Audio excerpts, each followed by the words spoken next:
इस पे आर्टिकल है, Turkey announces name change to Türkiye citing need to represent culture and values. जी हाँ, अब टर्की नहीं बोलेंगे इसको, टर्की का नाम हो गया अब तुर्की। और इस पर बहुत से आर्टिकल्स पब्लिश हुए हैं। टर्किश गवर्नमेंट ने तो आप अगर देखो इस पर पूरी एक वीडियो बनाई है, इस पर एक सोशल मीडिया कैंपेन शुरू किया है, हेलो तुर्की। ये मैं आपको दिखाता हूँ यहाँ पर। तो यहाँ पर आप देख पाओगे ये डायरेक्टर ऑफ कम्युनिकेशंस का ट्विटर हैंडल है ऑफ टर्की। ये यहाँ पर कह रहे हैं कि Turkey strengthens its own self and identity, और अब हम टर्की नहीं बोलेंगे, हम तुर्की बोलेंगे, हेलो तुर्की। और यहाँ पे एनोइंग म्यूजिक, और यहाँ पे इन्होंने इस तरीके से ये वीडियो रिलीज़ करी है। सोशल मीडिया पे हर जगह आप देखोगे टर्की के आसपास की जो कंट्रीज़ हैं वहाँ पे ये हैशटैग वायरल कर दिया है, हेलो तुर्की। और देखो टर्की यहाँ पर ये कह रहा है कि ये लोग तुर्की को अब एक ब्रांड बनाएंगे, क्योंकि याद रखिएगा टर्की आप जो भी कह लीजिए एक कुछ हद तक फेमस कंट्री है, G20 का मेंबर है। अब अचानक से ये लोग अपना नाम चेंज कर रहे हैं तो ऑब्वियसली कुछ कन्फ्यूजन होगा। तो सोशल मीडिया पे काफ़ी इंपॉर्टेंट है इन लोगों के लिए कि लोगों को अपडेट करें, उनको बताएं कि भैया नाम हमारा बदल चुका है, हम अब टर्की नहीं रहे। तो जो भी इनकी सरकारी वेबसाइट्स है वहाँ पे आप देखोगे अब लिखा हुआ आएगा रिपब्लिक ऑफ तुर्की। अब टू बी ऑनेस्ट यूएन में ये जो चेंजेस हैं ये लाना काफ़ी मुश्किल होगा, बताऊंगा आपको इसका रीज़न क्या है, काफ़ी कुछ आपको जानने को मिलेगा। इस पर एक काफ़ी फनी स्टोरी भी है। सऊदी अरेबियंस ये कह रहे हैं कि इनको एक्चुअली शर्म आ रही थी अपने नाम पे, इसलिए अपना नाम चेंज किया है। खैर डिस्कस करते हैं ये सब, काफ़ी कुछ आपको जानने को मिलेगा। मगर आगे बढ़ने से पहले आपसे पूछूंगा एक क्वेश्चन। रिसेंटली ही टर्की ने एक मैसिव डील साइन करी है on the sale of Bayraktar TB2। आपको बताना है कि ये बैराक्टर TB2 क्या है, क्या ये मिसाइल है, टैंक है, ड्रोन है या फिर सबमरीन है? कमेंट सेक्शन में करिए उत्तर, सही आंसर आपको मिलेगा वीडियो के एंड में। ओके, तो पहले तो यहाँ पे आप ये पूछेंगे कि क्या देश का नाम चेंज करना इतना आसान होता है? देखिए डिपेंड करता है उस देश के कानून में। हमारे देश में ऑब्वियसली अगर नाम चेंज करना हो इंडिया का तो बहुत ही मुश्किल प्रोसेस होगा। लोकसभा राज्यसभा पे मेजॉरिटी से आपको इस पर एक बिल पास करना होगा, फिर प्रेसिडेंट ऑफ इंडिया का अप्रूवल चाहिए होगा। It will be a complicated process. Turkey में ये रिलेटिवली फास्ट हो गया, प्रेसिडेंट ने निर्णय लिया, कैबिनेट ने अप्रूव कर दिया और नया नाम अब टर्की का हो चुका है तुर्की। अब वैसे मैं आपको ये बताऊं कि जो टर्किश लैंग्वेज है वहाँ पे ये लोग खुद को तुर्की ही कहते हैं, अपने देश को ये लोग तुर्की ही कहते हैं।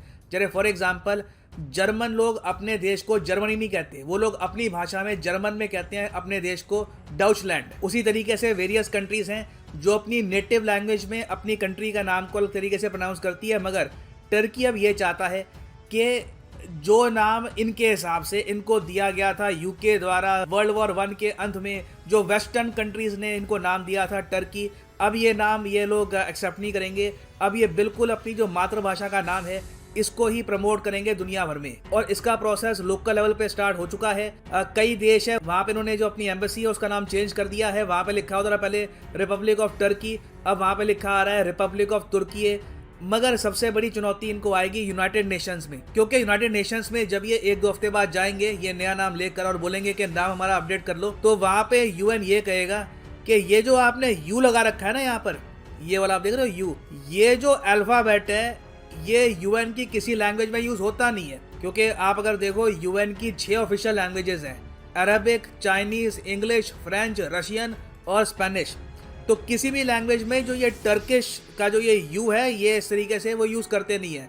तो मोस्ट प्रॉब्ली हो सकता है कि UN में जो ये अपना नाम लिखवाएंगे वहाँ पे यू के ऊपर जो ये 2 डॉट्स हैं ये नहीं होंगी, सिंपल सा यू यहाँ पर लगेगा। तो ये थोड़ा सा कॉम्प्रोमाइज़ है, ये इनको करना पड़ेगा। अगर मान लो ये कॉम्प्रोमाइज़ ये लोग एक्सेप्ट नहीं करते तो वही घूम फिर के कोई नया नाम इनको यहाँ पर सोचना पड़ेगा। और अगर आप सोच रहे हैं कि क्या UN को बताना ज़रूरी होता है नेम चेंज के लिए, तो इसका आंसर है हाँ। कोई भी देश हो, चाहे आप रिसेंटली देख लो नॉर्थ मैसेडोनिया ने अपना नाम जो चेंज किया है, उन लोगों ने भी UN को नोटिफाई किया है। UN को नोटिफाई करना बहुत ही इंपॉर्टेंट है। UN जब तक आपका नया नाम स्वीकार नहीं करेगा, बाकी कंट्रीज भी ऑफिशियली उस नए नाम को रिकॉग्नाइज नहीं करने वाली। तो टर्की ने UN से बातचीत का प्रोसेस स्टार्ट कर दिया है। इस पर जो भी डेवलपमेंट होगी इन द फ्यूचर आपको पता लग जाएगा इसके बारे में। मगर यहाँ पे आप पूछेंगे अचानक से इनको ये नाम चेंज करने की आवश्यकता क्यों आन पड़ी? क्योंकि टर्की जो भी आप कह लीजिए कि इन्होंने ब्रांड बनाया है ओवर द ईयर्स। टर्की के जो एप्रिकॉट होते हैं, टर्की के जो ड्राई फ्रूट्स है काफ़ी फेमस है, टर्की का ऑलिव ऑयल बहुत ही फेमस है। तो अब ये तुर्की क्यों कर रहे हैं? देखिए इसके पीछे कई थ्योरीज है। सऊदी अरेबिया के जो जर्नलिस्ट हैं वो तो ओपनली कह रहे हैं, फॉर एग्जांपल यहाँ पर आप देख पाओगे सऊदी अरेबिया के एक जर्नलिस्ट की एक पोस्ट है, ये कह रहे हैं कि टर्की ने अपना नाम चेंज किया है प्राइमरली क्योंकि टर्की एक चिड़िया का भी नाम है और ये ऐसी चिड़िया है जो थैंक्स गिविंग में अमेरिका में यूरोप में काट के खाई जाती है। तो ये बात आप लोगों ने भी फील करी होगी काफी बार कि कितनी अजीब बात है कि एक देश का नाम एक ऐसी चिड़िया के नाम पे रख दिया गया जिसको मार के खाया जाता है साल में बहुत ही बड़े स्केल पर। और ये कोई चिड़िया भी ऐसी नहीं है कोई फैल्कन या फिर कोई ईगल जैसी चिड़िया हो जो बड़ी खूंखार सी हो। तो टर्की के लोग काफी एम्बेरस फील करते रहे इसकी वजह से।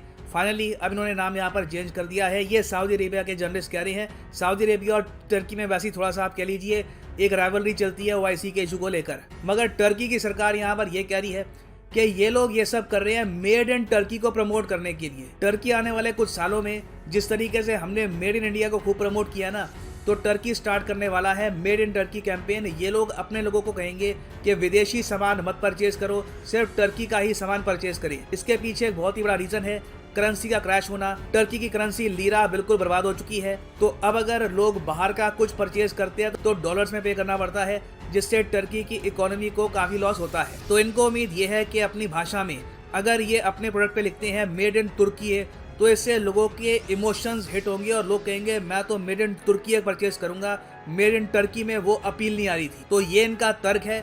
आपको जिसका भी तर्क यहाँ पे मानना हो, सऊदी अरेबिया का या फिर टर्की की सरकार का, ये आप मान सकते हैं, it is up to you. और वैसे आपके माइंड में अगर एक बहुत ही बड़ा सवाल ये आ रहा है कि टर्की को टर्की बुलाते भी क्यों थे, ये नाम यहाँ पे पड़ा भी क्यों, एक बर्ड से इस कंट्री का नाम क्यों यहाँ पे रिजेंबल करता है, सेम क्यों है नाम। देखो यहाँ पे आपको समझना होगा कि ये टर्की के जो लोग खुद को बुलाते थे तुर्की, जो इसकी प्रोनाउंसिएशन है बाद में थोड़ी सी करप्ट हो गई जब ब्रिटिश लोगों ने बुलाना स्टार्ट कर दिया इस रीजन को सीधा टर्की। और तुर्की ये लोग यहाँ पे खुद को इसलिए बुलाते हैं क्योंकि आप अगर देखो टर्की के लोग एथनिकली टर्क्स हैं। टर्क्स आपको और जगह भी मिलेंगे, फॉर एग्जांपल तुर्कमेनिस्तान, यहाँ पे भी लोग आपको जो है वो टर्क्स मिलेंगे। उसके अलावा उज्बेकिस्तान, कजाकिस्तान, किर्गिस्तान, ये सारा जो रीजन है यहाँ पे आपको मिलेंगे टर्क्स। तो तुर्की है मतलब कि ये टर्क्स की ज़मीन है। यार वापस आते हैं अपने क्वेश्चन पे कि टर्की ने रिसेंटली साइन करी है massive deal on the sale of TB2। ये जो बायरक्टर TB2 है ये क्या है, तो सही इसका आंसर है it is a drone. Recently ये काफ़ी हद तक यूज़ भी हुए थे आर्मेनिया अज़रबैजान वॉर में। अभी रिसेंटली मैसिव सेल हुई है इनकी, पाकिस्तान ने भी परचेज किए हैं। It is a security threat to India as well, तो इसलिए काफ़ी हद तक ये न्यूज़ में है।